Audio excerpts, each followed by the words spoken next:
Hello friends, welcome to our channel Vaishu rainbows. ఈరోజు సాంబార్ తయారీ విధానం చూసేయండి. మన MTR sambar. Okay friends, now let's get in to the video.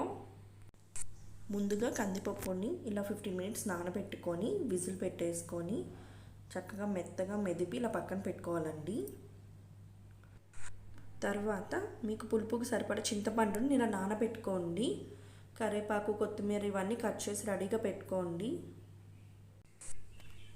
ఇక తాలింపులోకి కావాల్సినవన్నీ ఇలా కట్ చేసి పెట్టుకోండి. ఇవన్నీ ఉంటే టేస్ట్ బాగుంటుందండి. ఇక ఇలా మెదిపిన పప్పుని పక్కన పెట్టేసుకోండి. ఇక స్టార్ట్ చేద్దామండి తాలింపు. ఇలా ఆయిల్ హీట్ అయినాక ముందుగా ఆనియన్ మిర్చి యాడ్ చేసుకోండి. అవి కొంచెం కలర్ చేంజ్ అయినాక ఇంక ఇవన్నీ యాడ్ చేసుకోండి. స్టెప్ బై స్టెప్ అన్నీ ఒకటి తర్వాత ఒకటి ఒక 2 మినిట్స్ గ్యాప్ ఇచ్చి యాడ్ చేసుకోండి. మీకు టైం కుదరదు, మాకు టైం లేదు అనుకునే వాళ్ళు విజిల్ అన్నా పెట్టేసుకోవచ్చు అండి. బట్ అన్నీ యాడ్ చేసేసుకొని వాటర్ కూడా యాడ్ చేసుకొని విజిల్ పెట్టేసుకోవాలి మెత్తగా. నేను ఇలా ఫస్ట్ ఆయిల్లో ఫ్రై చేసుకుంటే టేస్ట్ బాగుంటుందని చూపిస్తున్నానండి. ఇలా కొంచెం ఆయిల్లో మగ్గినాక తర్వాత పసుపు, సాల్ట్ ఇవన్నీ యాడ్ చేసుకోవాలి. మీకు తగినంత యాడ్ చేసుకోండి.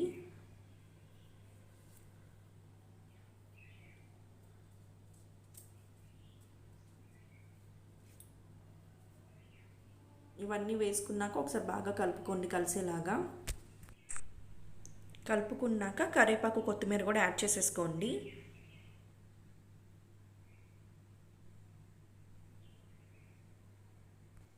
అవన్నీ బాగా కలిసేలాగా ఒకసారి బాగా కలుపుకోండి. ఇలా కలుపుకున్నాక ఒక 10 మినిట్స్ అండి మూత పెట్టేసి వెయిట్ చేయాలి.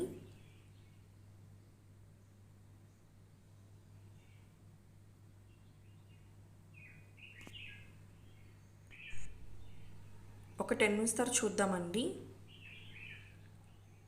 ఓకేనండి, బాగా మగ్గినాయి. ఆయిల్ కూడా కనిపిస్తుంది సైడ్, చూసారా? ఇలా ఉంటే బాగా మగ్గినట్టే. ఇక కారం కూడా యాడ్ చేసేసుకొని ఒకసారి కలుపుకోండి.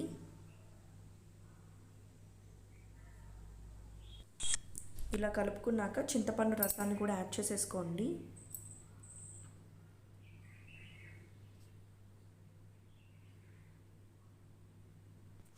ఇక ఈ తాలింపు రెడీ అయిపోయినట్టేనండి. పక్కన పెట్టేసుకోండి మూత పెట్టేసి. ఇక పప్పులో ఇలా వాటర్ యాడ్ చేసుకొని స్టవ్ మీద పెట్టేసుకోవాలండి. కొంచెం హీట్ అయినాక తాలింపు కూడా ఇందులో వేసేసుకొని తగినంత వాటర్ యాడ్ చేసుకొని కలిపేసుకోవాలండి. సాంబారు సాఫ్ట్గా ఉంటేనే బాగుంటుందండి, అంటే వాటర్ ఎక్కువ యాడ్ చేసుకోవాలి. అలా మాకు ఇష్టం లేదు అనుకునే వాళ్ళు కొంచెం దగ్గర పడేదాకా, అంటే చిక్కగా అయినాక స్టవ్ ఆపి పక్కన పెట్టుకుంటే సరిపోతుంది. ఇక ఇప్పుడే కదండి అన్నీ యాడ్ చేసుకున్నాము. ఇంకా అవన్నీ కలిసి టేస్ట్ యాడ్ అయ్యేదాకా వెయిట్ చేయాలండి.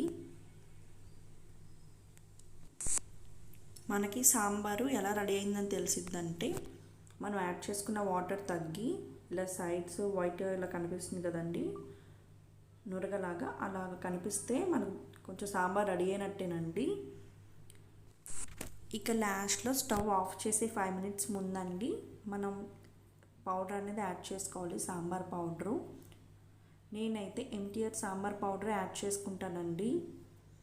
ఈ పౌడర్ అనేది యాడ్ చేసుకున్నాకే సాంబార్ టేస్ట్ అనేది చేంజ్ అవుతుంది. నేను విడిగా పౌడర్ రెడీ చేసుకోనండి, ఎప్పుడు ఇదే యూజ్ చేస్తాను. ఇది టేస్ట్, స్మెల్ చాలా బాగుందండి. ఇప్పుడు దాకా చేసింది ఒక టేస్ట్ అయితే ఇది యాడ్ చేసుకున్నాక సంథింగ్ న్యూ టేస్ట్ అనిపిస్తుందండి. నాకు నచ్చిందని మీతో షేర్ చేసుకున్నానండి.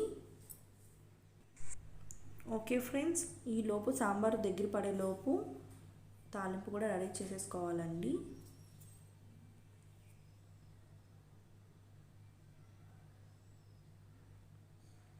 ఇది పక్కన షిఫ్ట్ చేశాను. ఇంకా తాలింపులను యాడ్ చేసేసుకొని అవి కలర్ చేంజ్ అయ్యేదాకా వెయిట్ చేయాలండి.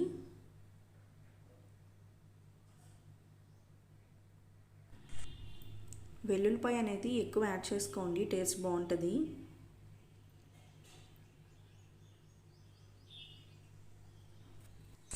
నేను ఇంగువ యాడ్ చేస్తానండి, మీకు ఇంట్రెస్ట్ ఉంటే మీరు యాడ్ చేసుకోండి, లేకపోతే స్కిప్ చేసేయండి. ఓకే ఫ్రెండ్స్, తాలింపు రెడీ అయిపోయింది, కలర్ కూడా చేంజ్ అయింది చూసారా. ఇంకా సాంబార్లో యాడ్ చేసేసుకోవాలి. అంతేనండి, ఇంకా కొత్తిమీర యాడ్ చేసేసుకొని ఒకసారి బాగా కలిపేసుకొని కొంచెం చల్లారాక ఒక గిన్నెలోకి సర్వ్ చేసేసుకోండి.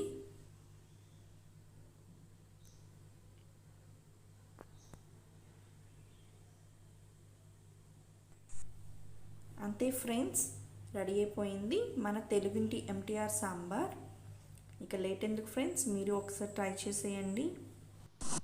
ఈ వీడియో మీకు నచ్చినట్లయితే please do subscribe to my channel. Thank you friends. Visit more, support me.